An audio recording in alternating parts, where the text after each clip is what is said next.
जय हिंद दोस्तों, स्वागत है आपका हमारे YouTube चैनल कानून की शुरुआत में।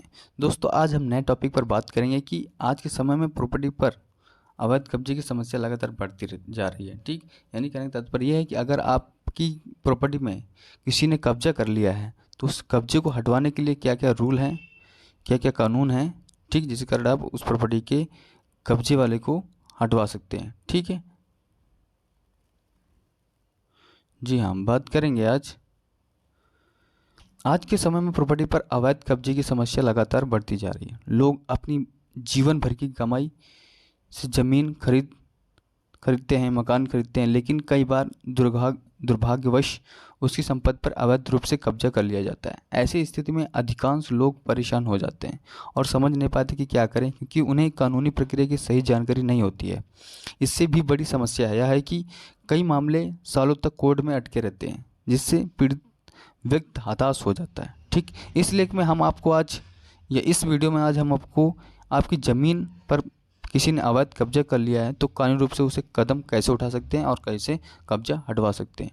ठीक है, संपत्ति का अधिकार पहले क्या हम इसके बारे में जानेंगे। यानी भारतीय कानून में प्रॉपर्टी के अधिकारों को लेकर स्पष्ट प्रावधान है। यानी हर संपत्ति मालिक को अपनी ज़मीन या मकान पर पूर्ण अधिकार है, और यदि कोई व्यक्ति उस पर अवैध रूप से कब्जा करता है तो मालिक कानूनी कार्रवाई कर सकता है। ठीक है, मालिक के पास कानूनी अधिकार हैं। कानून आपको अपनी मेहनत की कमाई से खरीदी गई संपत्ति की सुरक्षा प्रदान करता है। ठीक है, और अवैध कब्जे से बचाता है। संविधान द्वारा दिए गए इस अधिकार के तहत आप अपनी संपत्ति को वापस पाने के लिए विभिन्न कानूनी प्रक्रियाओं का सहारा ले सकते हैं। यह प्रावधान आपको आपकी संपत्ति को अधिनिकृत कब्जे से मुक्त कराने में मदद करता है। चलिए हम बात करेंगे अवैध कब्जे के खिलाफ पुलिस में शिकायत कैसे कर सकते हैं। फर्स्ट नंबर वन, यदि आपकी ज़मीन या मकान पर किसी ने अवैध कब्जा कर लिया है तो सबसे पहले आप क्या करेंगे, पुलिस थाने में जाकर शिकायत दर्ज कराना है। ऐसे मामलों में हर नागरिक को FIR दर्ज कराने का अधिकार है।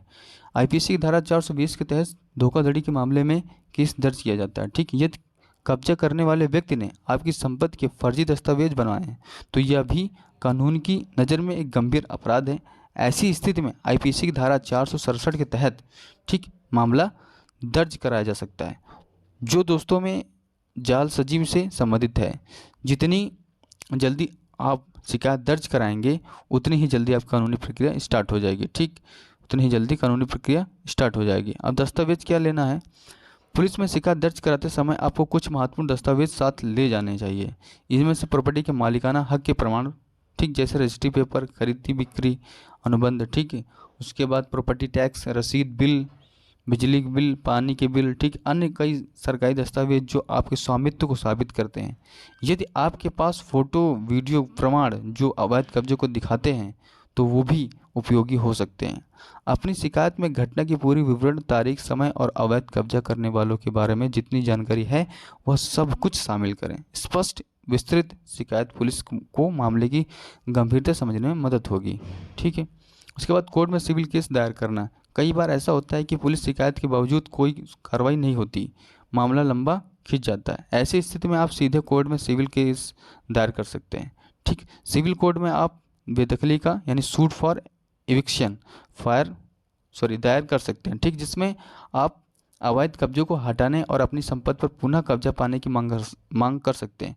कोर्ट में केस दायर करते समय आपको अपने मालिकाना हक के सभी दस्तावेज, अवैध कब्जे के प्रमाण और अन्य संबंधित कागजात प्रस्तुत करने होंगे। कोर्ट में केस दायर करने के एक अनुभवी वकील की सहायता लेना बेहतर होता है, जो संपत्ति संबंधित मामलों में विशेषज्ञता रखता है। ठीक है, उसके बाद स्पेसिफिक रिलीफ एक्ट के तहत कार्रवाई कैसे कर सकते हैं। भारतीय कानून में स्पेसिफिक रिलीफ एक्ट 1963 के तहत प्रॉपर्टी के मालिक को विशेष अधिकार दिए गए हैं। इस कानून की धारा 6 के अनुसार यदि किसी व्यक्ति को उसकी संपत्ति के गैर कानूनी तरीके से बेदखल किया गया है, ठीक, उसकी संपत्ति से गैर कानूनी तरीके से बेदखल किया गया है तो वह व्यक्ति 6 महीने के भीतर अपनी संपत्ति का कब्जा वापस पाने के लिए मुकदमा दायर कर सकता है। ठीक, यानी किसमें बताया गया, भारतीय कानून के स्पेसिफिक रिलीफ एक्ट 1963 के सेक्शन 6 कहती है कि अगर किसी व्यक्ति को किसी संपत्ति से, ठीक, उसकी संपत्ति से गैर कानूनी तरीके से बेदखल किया गया है तो वह व्यक्ति 6 महीने के अंदर अपनी संपत्ति वापस पाने के लिए मुकदमा दायर कर सकता है। ठीक, इस कानून का उद्देश्य यह सुनिश्चित करता है कि कोई भी व्यक्ति गैर कानूनी तरीके से किसी दूसरे की संपत्ति पर कब्जा न कर सके। यह एक त्वरित कानूनी उपाय है जिसका उपयोग करके संपत्ति के मालिक अपने अधिकारों की रक्षा कर सकते हैं और अवैध कब्जे से छुटकारा पा सकते हैं।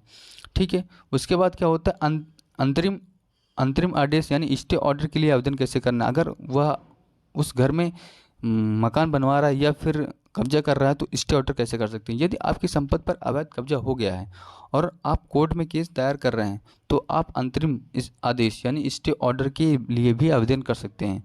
यह आदेश अवैध कब्जा करने वाले व्यक्ति को संपत्ति पर किसी भी प्रकार के निर्माण, परिवर्तन, बिक्री से रोकता है जबकि मुकदमा चल रहा हो। इस प्रकार का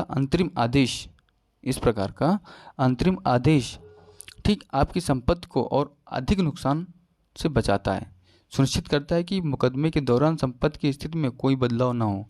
अंतरिम आदेश के लिए आवेदन करते समय आपको यह साबित करना होगा कि आप संपत्ति के वास्तविक मालिक हैं और अवैध कब्जे से आपको अपूरणीय क्षति हो रही है। ठीक है, अवैध कब्जे की रोकथाम के लिए आपको फिर बात कैसे करनी, चलो बात में करेंगे। अपनी संपत्ति पर अवैध कब्जे के बचने के लिए कुछ सावधानियां बरतनी जरूरी हैं। नियमित रूप से अपनी प्रॉपर्टी का निरीक्षण करें, विशेषकर यदि आप वहां नहीं रहते।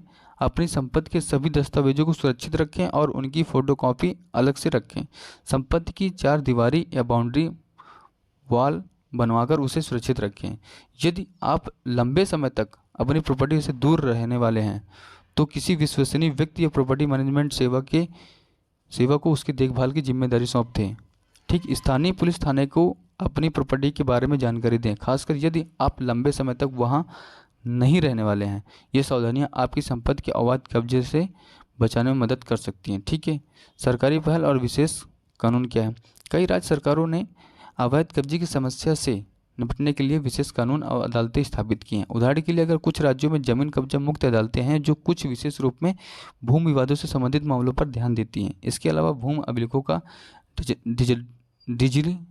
डिजिटलीकरण और ऑनलाइन पंजीकरण प्रणाली भी अवैध कब्जे के मामले को कम करने में मदद कर रही है। यदि आपके राज्य में ऐसी विशेष अदालतें या कानून हैं तो आप उनका लाभ उठा सकते हैं। इसके लिए स्थानीय रेवेन्यू विभाग या किसी सहायता केंद्र से संपर्क कर सकते हैं। कानूनी सहायता और परामर्श आपको एक वकील करना होगा। अवैध कब्जे के मामले में कानूनी प्रक्रिया जटिल हो सकती है, लेकिन इसके लिए आपको एक अच्छे वकील की ज़रूरत पड़ेगी। यदि आप वकील का खर्च वहन नहीं कर पाते या नहीं कर सकते तो आप जिला कानूनी सेवा प्राधिकरण यानी डिस्ट्रिक्ट लीगल सर्विसेज अथॉरिटी से संपर्क कर सकते हैं जो निःशुल्क कानूनी सहायता प्रदान करता है। ठीक, अपने मामले के बारे में कानूनी विशेषज्ञों से परामर्श लेना भी फायदेमंद होता है जो आपको सही दिशा दिखा सकते हैं। आपके मामले की विशिष्ट परिस्थितियों के अनुसार कानूनी रणनीति बना सकते हैं। संपत्ति विवादों में अनुभव रखने वाले वकील से परामर्श सबसे अच्छा विकल्प होगा। ठीक है, अब इसका उद्देश्य क्या है चलिए हम बात करेंगे। इस वीडियो में आपको सूचनात्मक उद्देश्यों के लिए प्रदान किया गया, यानी इसे कानूनी सलाह के रूप में नहीं लाया जाना चाहिए। प्रत्येक प्रॉपर्टी विवाद की अपनी विशिष्ट परिस्थितियाँ होती हैं। कानूनी प्रक्रिया राज्य और क्षेत्र के अनुसार विभिन्न हो सकती है, इसलिए किसी भी कानूनी कार्रवाई करने से पहले योग्य वकील या कानूनी विशेषज्ञ से परामर्श करना अत्यंत आवश्यक है। ठीक है, इस वीडियो में दी गई जानकारी के आधार पर की गई किसी भी कार्रवाई के परिणामों के लिए लेख या प्रशासक जिम्मेदार नहीं होंगे। सभी पाठकों को या सभी वीडियो देखने वाले भाइयों और बहनों को विशिष्ट कानूनों और नियमों के बारे में जानकारी लेने की सलाह दी जाती है। थैंक यू, धन्यवाद। मिलते हैं नेक्स्ट वीडियो में। अगर आप इस वीडियो में नए तो वीडियो को लाइक एंड सब्सक्राइब जरूर कर लेना। जय हिंद।